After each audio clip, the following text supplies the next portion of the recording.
We're back up here. We're still on the stage at the Heartland Cafe. It is a bright and a sunny day at the corner of Glenwood and Lunt. And it's always an honor to have Coya Paz come on the show. Good morning to you, Coya. Good morning. Thanks for having us. Welcome back, dear. We're happy to be here. I know Michael is just one of two fathers, but he likes to always make the major claim, and as well he should. He's so proud of your incredible talents. Great, thank you. And I actually brought my granddaughter, and she's in the house too. Woo! And so is the other mom. Nina's in the house too. Ida Rock and Nina, hi out there. So, yes, let's hear it for Ida and Nina, yes. So, Coya, among many, you're doing many things. Yes. So, just run them off, 2 or 3 of your titles at this point, your jobs and titles. Sure, I'd say that the big ones are that I teach full-time in the theater school at DePaul University, and I'm also the artistic director, as of last July, of Free Street Theater, which has been making work on streets and on stages since 1969. Exactly. We're in our 45th year of making work that is political, Hugely for the people, important. by the people, with the people. Yeah, hugely important institution in Chicago.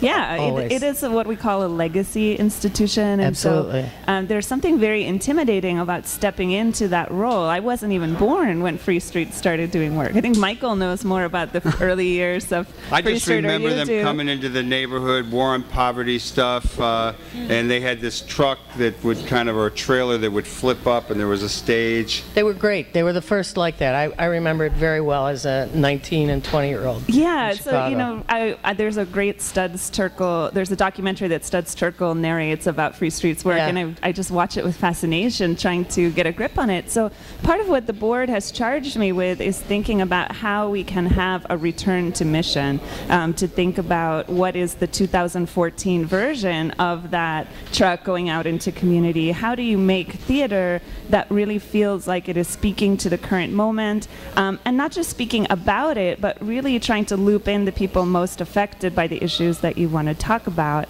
And so that is what we're doing. But we also have, as part of that work, a long-running commitment to working with the up-and-coming generation of artists and activists. So we have a show running right now called Nerds, Sluts, Commies, and Jocks. That would be Nerds, Sluts, Commies, and Jocks. Yes, Nerds, yes, you heard Sluts, that right. Commies, and Jocks, which is created by young artists age, I think the youngest is probably 15, 15 to 19, making a play about kind of social hierarchy and what is the power investment in creating these labels. So I think sometimes people hear that title and they think, oh, it's going to be about like who sits with who in the high school cafeteria. I'm like, well, you don't know nothing about Free Street then.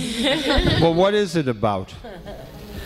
Well, it is. It's not a linear plot. So people come. There's about 70 short scenes. Some of them are as short as 20 seconds. Yeah. Just trying to catch a moment where people are being cast into a label, and then others are longer and more thoughtful. But the collective effect is to really ask, can we, even labels that we identify with in a positive way, we didn't invent them, right? So that those exist as categories. We might want to be we want to be wary of categories that already exist. They created a character that is based on the French philosopher Michel Foucault. We have a Foucault, not a sock puppet, it's made out of a gourd. We have a Foucault puppet. Sure, and why would you not have a Foucault puppet made out of a gourd? That was their idea. I walked into rehearsal one day and they were all sitting around the table saying, Coya, we're Foucaulting. And they had been reading Foucaulting. They had been reading Michel Foucault, and he says, I think very he says a lot of things, but he says visibility is a trap. The second that you are visible as a category, you have to ask, what's the work of that? What's the power investment?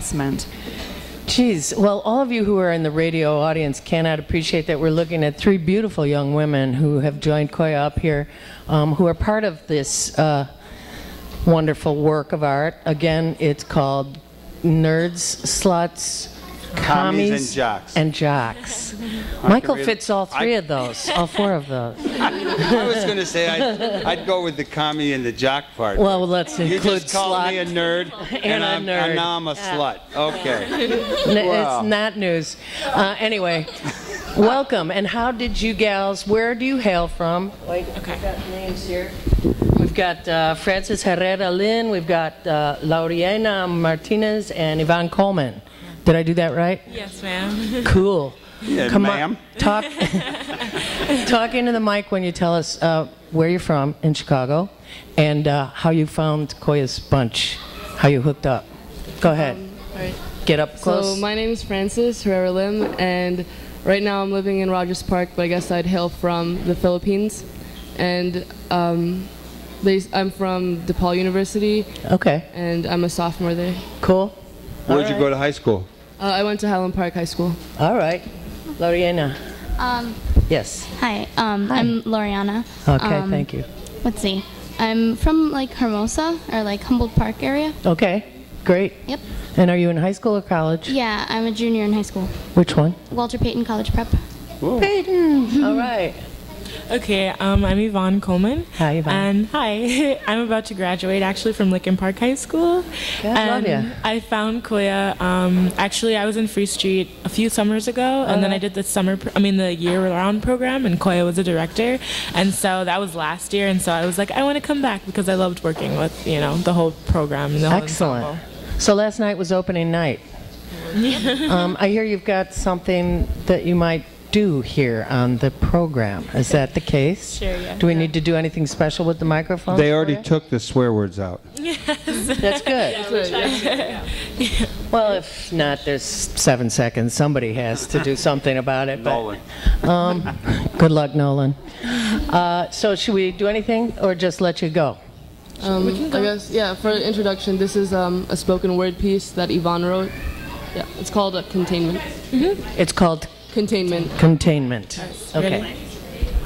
Yes. Containment. To contain, containing, Secluded, separate, excluded, and yet included. So you say McCarthyism, right? And I say what? Right. Some man choosing who is right and who is wrong. Who is red and who is red, white, and blue, choosing secluded. You say this stuff like it's history. Maybe for you, but it's my story. Separate. Tell me why I don't know this, why I don't seem fit to understand it. Why am I ignorant? Tell me who did it. No, tell me who did that. A man choosing what is right and what is wrong. Containment. So you mean like North Side versus South Side? Because I swear my family lives in a war zone while my Lincoln Park classmates walk blissfully on the way home. Containment. He tells us not to learn anything, so we don't. School's not cool, thus our ignorance is his biggest tool. So we are contained. In boxes of blank stares, blank thoughts.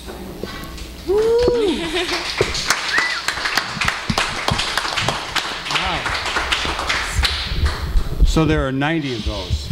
70. 70. Really? Well, they're Probably not 70 of those. No, not 70 of those. So we have all of these kind of 15, 20-second pieces that are really, really short, and then we have some. This is what I'd say is a medium piece. That's really, that's stunning. It is stunning to have young people talking about the reality of North and South in the city. Thank you. It's really important to hear your work. Do you want to talk a little bit about what you were thinking about when you made that piece? Well, I remember like the prompt was like anything about politics or like communism, like what do you know? And I'm like, I feel like the problem is I don't know enough about what's going on, and I don't know enough about containment and McCarthyism. Like I learned it in U.S. history, but I feel like this should be something that everybody is informed about, but we're not. And so it was really interesting to just write about that and write about almost the anger that I feel about what containment to me means with that North Side versus South Side, keeping us on opposite sides of the city. Like that's really important, and it goes back to how labels are used as a method of control. Because I mean, like keeping us separate is like, oh, okay, so it's I don't know, it's like it's a method of control, I think, or it's a like you can use those labels, North Side, South Side, West Side, to keep us separate too. So it's like there's something going on behind the label. So I thought that was interesting. You got that right. Yeah, one of the things that came up really early on as they were sort of talking about, every year in the school year program, we pick a topic for critical inquiry, and that's the model we use. We say, let's start with a question and see where that takes us. So they do a lot of research, a lot of investigation. I think if you come to see our plays, they don't propose an answer so much as really go hard on looking at a lot of different angles that bring us to that. And one of the things that as they were sort of saying, hey, maybe we could make a piece about, the boxes that we're put in, one of the women in the ensemble felt really strongly that we needed to talk about politics as one of those and sort of the work that political labels are doing in addition to social labels. So she threw in the commies. She felt really strongly about that. And so then that also put on the table, what does it mean to think about politics? We have a piece elsewhere in the play that says, for us, politics is not about Democrat versus Republican. That's not what we mean when we talk about politics. We're more interested in capitalism. We're more interested in the way these are marketable identities, that these identities have been created to do economic work, to do social work. So that's been a part of what we've been trying to figure out. And sometimes that's frustrating, right? Because as Yvonne points out, this is not how education is designed in this country, to get you to, one, ask questions, and two, to ask about the labor of things we've been told are true. That said, I think it's really important to stress that most of the play is quite funny. We tried to use humor as a way into kind of pointing out ironies of looking at how ridiculous things are. Well, I remember seeing, was it called Garbage? What was the name of the one that I saw a couple of years ago? Unnatural Spaces? Yes. About environmentalism in Chicago. Garbage involved. Yes, there was a lot of garbage on stage. But what a wonderful piece that was. Before we go any further, let's let people know where this is being performed, because there are only 3 more performances, right? Yeah, 3 more performances. So today at 2:30, next weekend, Friday at 6:30, and Saturday at 2:30. You can find out more at freestreet.org, but we perform in the Pulaski Park building. We have the great honor of being arts partners and residents at Pulaski Park for the last 20 years. We have a really just a great space on the 3rd floor. It's a 60-seat theater, 1419 West Blackhawk. Coya, let me ask, why only 4 performances? I mean, if you got a group of people, how many people are involved in the play? Like 15? 15 people, roughly, writing it, putting it together, practicing it, rehearsing it. Do you plan to use it again? Do you want to bring it back, part of a retro, a recycling of older plays someday? What's the deal? I'll let them answer why we only have 4 shows. They're not sure. Anybody? Oh, you mean like our lives and other... Yeah, because, I mean... Oh, you have lives? Yeah. That, I forgot. Because we were saying, this week, I know a lot of my cast members had AP tests, and there are a lot of other kinds of tests, and some people are trying to graduate around this time. So I feel like that's probably the main reason why we can't do so many, as many as we'd like to. Yeah, it was just placed really late in the year, and I don't know, there were a lot of AP tests and ACTs and all sorts of things, and then there was prom, and there were just a lot of conflicts around this time of year. Well, I'm just wondering, is there a way that it gets videotaped or filmed? It seems like the topic, it would be a great play for a lot of high school kids to see around town, and with the few number of performances, that's limited. So I'm encouraging, when we have a good message, when we have something that's challenging, that tries to open a lot of people up to talking to each other, how do we spread that further? So that's just putting my little thing in there. So, I absolutely agree. I think it should be documented. I think this play has a lot to say, and it's coming from a perspective that's usually left on the sidelines. It's coming from people of color, people who are young. Usually that demographic is dismissed.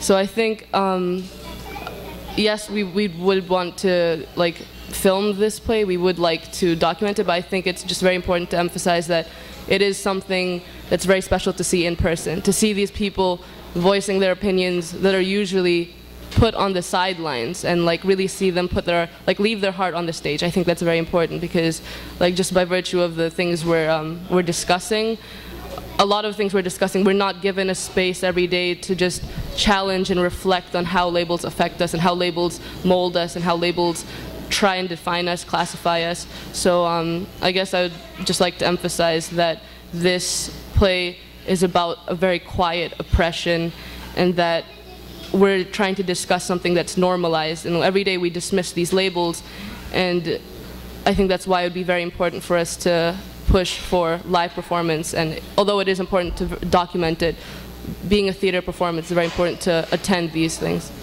Let me ask, how many people do you think come to Free Street Theater because they want to do theater, and they're just, nothing's as simple, but they just want to be an actor or an actress? And how many people come to it out of some kind of social, political worldview consciousness? So all three of you seem pretty sharp. And I'm just wondering if that's true of all of the people who are in the group. Do all of them come with are we talking about the vanguard of the teens here in town? And what made you all come to it? I feel like it's different for every person. Like when I first came, I was on afterschoolmatters.com, and I was like, I want a theater program. And then I came, and like, it shocks you at first, because a lot of people, they are just looking for, I just want to act a little bit.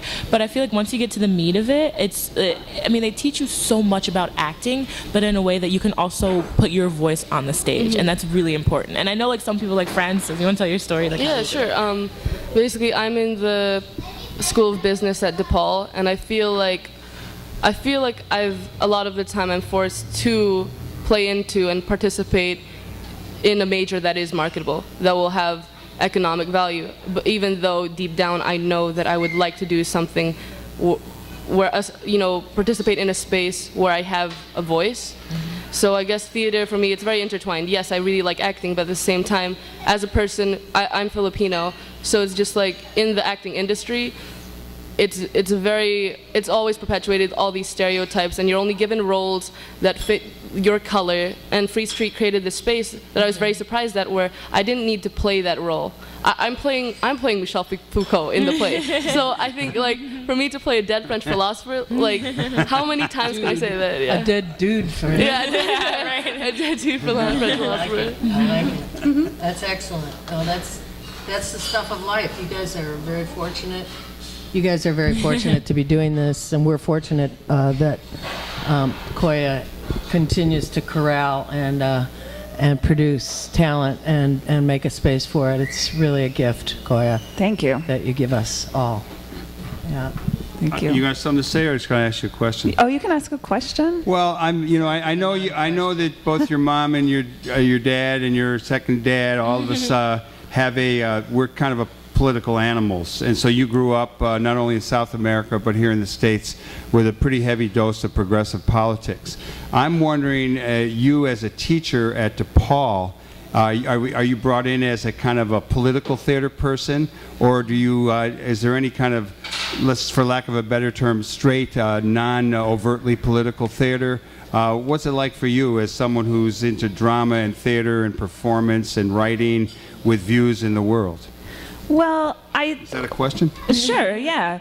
I mean, I don't like to, I think all of my work has politics, but that politics is always one of critical inquiry and community building. So I don't set out to make a play, for example, about workers' rights, right? I set out to ask a play that says, how are people living when they are balancing low-wage jobs, the pressures of economics? That's really the question, and then let's use the performance to explore that, to ask questions about the kind of history of that, the current politics of that, the real human experience of that. And I think that out of that comes a point of view, right? That there become sort of inevitable conclusions that a group might come to, but not always. I think performance is a really good place for debate.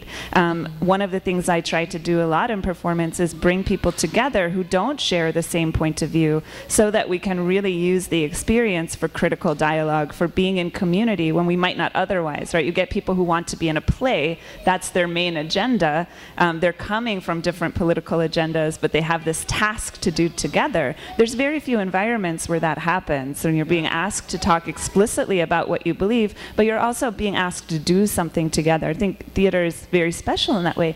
And also the fact that it's a live art, that it invites an audience to be there present with you for the discussion, to stay and talk afterwards. I think that's valuable.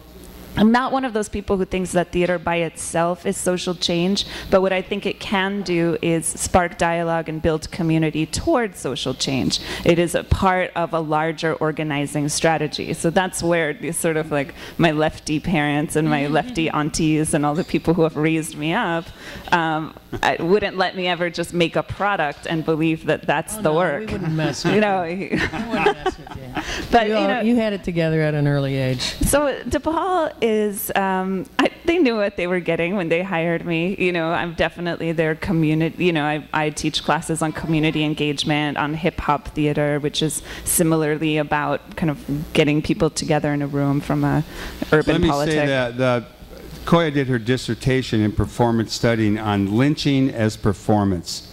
And not only did that blow me away, but it actually was about Latino lynchings in America.